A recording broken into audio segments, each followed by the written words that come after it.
The story is very serious. Entire Europe, एक तो immigration, Syria में जंग, इराक में जंग, अफगानिस्तान में जंग, हर जगह ये मसले जो है वो पैदा हुए, जिसकी वजह से वहां पे लोगों ने हाथ जोड़ लिया, यूरोप ने माफी मांग ली कि अब बस हो गई, बस ये आखिर है यार, इसके आगे हमारी गाड़ी नहीं चल सकती, अब इनको पकड़ के निकालो। ये हो रहा है हर जगह यूरोप पे धीरे धीरे। 2024 की, आज मैं आपको दिसंबर पे बैठे हैं, आज मैं आपको बताता हूं 2024 में कई ऐसे देश हैं यूरोप में जहां पे फार राइट आने वाला है और एक एक करके चुन चुन करके हिसाब लिया जाएगा सबका। इटली के अंदर इस साल ये आ रहा था जी कि मुस्लिम होली प्लेसेस जो है मसाजिद को बंद किया जाए, और सुनने में आ रहा है कि 1000 के करीब ये मसाजिद जो है वो मौजूद हैं।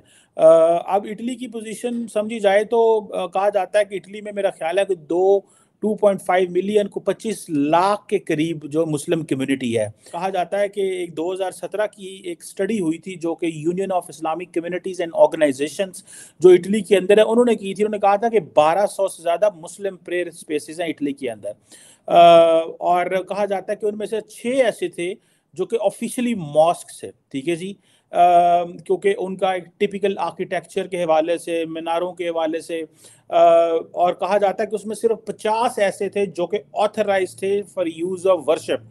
बाकी इन्होंने फट तड़ के एंड दे बिलीव के जी हम जिधर भी बैठ के मस्जिद बना सकते हैं।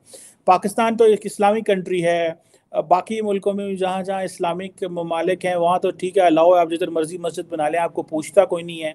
और फिर लोग डरते भी हैं, अगर हमने कुछ ऐसा एक्ट किया तो लोग हमारे खिलाफ ना हो जाए या हमारे खिलाफ प्रोपेगेंडा ना शुरू हो जाए।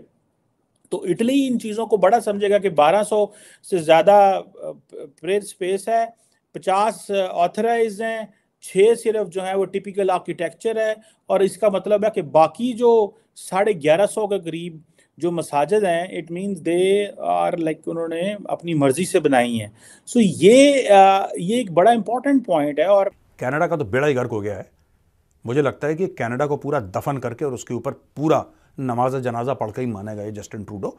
लेकिन पूरे यूरोप की बात, यूरोप इज फॉलोइंग।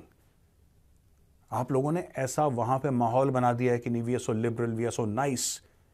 जिन लोगों को आपने अंदर आने की इजाजत दे दी है लाखों की तादाद में, वो ना लिबरल है ना वो नाइस है, ना वो लिबरल है ना वो नाइस है, ना वो ऐसे देशों से आते हैं जहां पे लिबरल होना या नाइस होना कोई अच्छी बात मानी जाती है।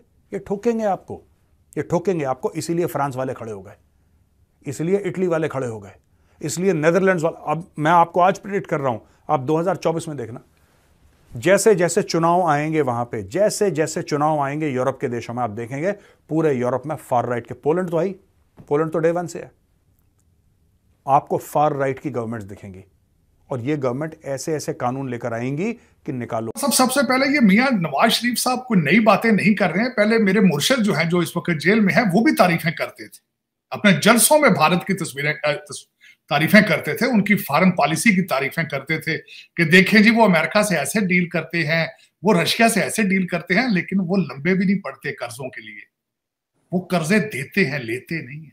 ये नहीं पता इनको जो फंडामेंटल डिफरेंस है उनका।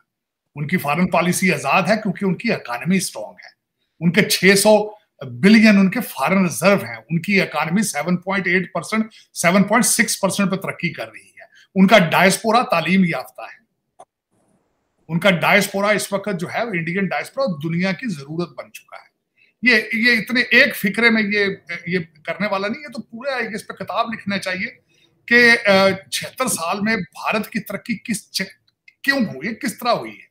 ये एक बंदे की नहीं बात, ये पूरा कंट्री आगे गया है। उनकी लंदन में प्रॉपर्टियां नहीं है, जनरल विपिन अभी वहीं फिर रहे हैं, उनके वालिद भी जनरल थे, उनका एवरेज सा घर है वहां पे। वो सारा मुल्क जो है बैरियर टाउन नहीं बना उनका, वो एक कंट्री है, और वो अब टक्कर दे रहे हैं अमेरिका को। वो कहते हैं टक्कर के लोग मिल गए हैं, वो अब भारत इस वक्त टक्कर का मुल्क मिल गया दुनिया को। मैं बल्कि ये कहता हूं कि कॉलोनी वो जो इन्वेजन यहाँ पे होते रहे, इन्वेडर्स और कॉलोनियलिज्म का बदला अब लेने के लिए भारत तैयार हो चुका है, मैच्योर हो चुका है। ये मानना होगा मैं इस वक्त जिस तरीके से भारत ने, और उसके पीछे सिर्फ एक सीक्रेट है, तालीम, जिसको आप छोड़ के भाग चुके हैं। आप भाग गए। आप मैं हैरान होता हूं आपके वकला और जजेस, जब मेरे दोस्त जो मेरे मेहरबान हैं, मुझे जब वो मैसेज करते हैं व्हाट्सएप पे तो 2 फिक्रे इंग्लिश की नहीं लिख सकते तफसील के साथ, उर्दू में ट्वीट करना पसंद करते हैं, उर्दू में कम्युनिकेट करते हैं। शर्म की है इस पे ये बात है। तो मैं तो खैर इसको कंपेयर करने नहीं चाहिए भारत के साथ। मैं समझता हूँ पाकिस्तान की बेइज्जती है भारत के साथ कंपेयर करना।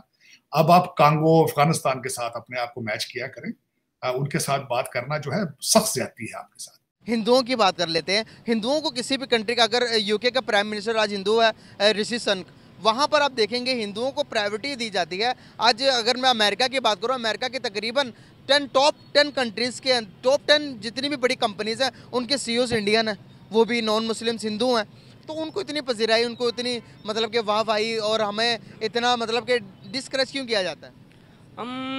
अब बात ये है कि वो लोग मुसलमानों से डरते हैं। अच्छा। जो असल बात है, जब आप देखेंगे मुसलमान जब इकट्ठे थे ना, तब हमने सदियों पूरे मुल्कों, पूरी दुनिया पे हुकूमत की है। सिकंदर आज़म मुसलमान था, आधी दुनिया फतह की उसने, ठीक है। वो दरअसल बात ये कि गद्दार आपके मुसलमानों के अंदर से निकलते हैं। ऐसे थोड़ी ना मीर सादिक, मीर जाफर इनकी बातें होती हैं। गद्दार जब तक हमारी कौम से, हमारे मुसलमानों से ख़त्म नहीं होंगे तब तक हम तरक्की नहीं करेंगे। अच्छा, बात सिर्फ यही है। इटली ने भी क्यों बाइकआउट किया मुसलमानों का? मुसलमान वही खौफ है उनको कि मुसलमान अगर इत्तेहाद कर जाएंगे फिर हमारे ऊपर हुकूमत करेंगे, फिर हम गुलाम बनेंगे। असल वजह सिर्फ इनके पीछे यही है। अच्छा, जी बिल्कुल। मतलब कि आप समझते हैं कि ये जितने भी दुनिया के अंदर साजिशें हो रही हैं सब मुसलमानों को गिराने के लिए साजिशें हो रही हैं? बिल्कुल ऐसी बात है, मुसलमानों को गिराना चाहते हैं वो, और मुसलमान भी ऐसे हैं कि आपस में इत्तेहाद करने के बजाय एक दूसरे के खिलाफ हो रहे हैं। अच्छा, तो कैसे देखते हैं आपके पूरी दुनिया के अंदर क्रिश्चियन, अगर आप देखें क्रिश्चियंस की दुनिया के सबसे बड़ा मजहब है, उसके खिलाफ कोई साजिशें नहीं कर रहा, हमारे खिलाफ सारे साजिशें कर रहे हैं। तो इसके पीछे थोड़ी गलती होती है हमारी भी तो नहीं है?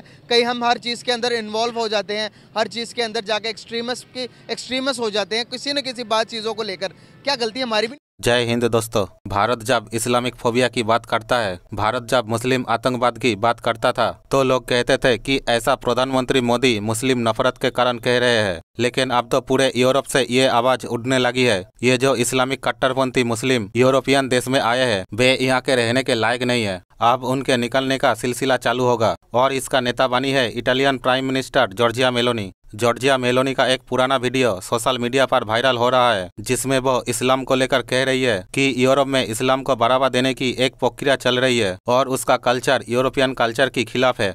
मेलोनी ने सऊदी अरब पर भी गंभीर आरोप लगाते हुए कह रही है कि सऊदी अरब इटली में इस्लामिक कल्चरल सेंटर को आर्थिक मदद प्रोवाइड कर रहा है और सऊदी की शरिया कानून इटली में स्थापित करना चाहता है। अब पाकिस्तान मीडिया में चर्चा चल रहा है कि दुनिया के सबसे बड़ी रिलीजियन इस्लाम होने के बावजूद मुस्लिम सारी वर्ल्ड में जाहिल होते रहते हैं, और दूसरी तरफ हिंदू सारे दुनिया में फैला हुआ है, लेकिन उनके ऊपर कोई उंगली नहीं उठाते हैं। इससे पहले ब्रिटेन के पीएम ऋषि सुनक भी यूरोप से मुस्लिम प्रवासियों को देश से बाहर निकलने की बात कही थी। अब सारे यूरोप में एक ही कैंपिंग चल रही है, get out Islam from Europe.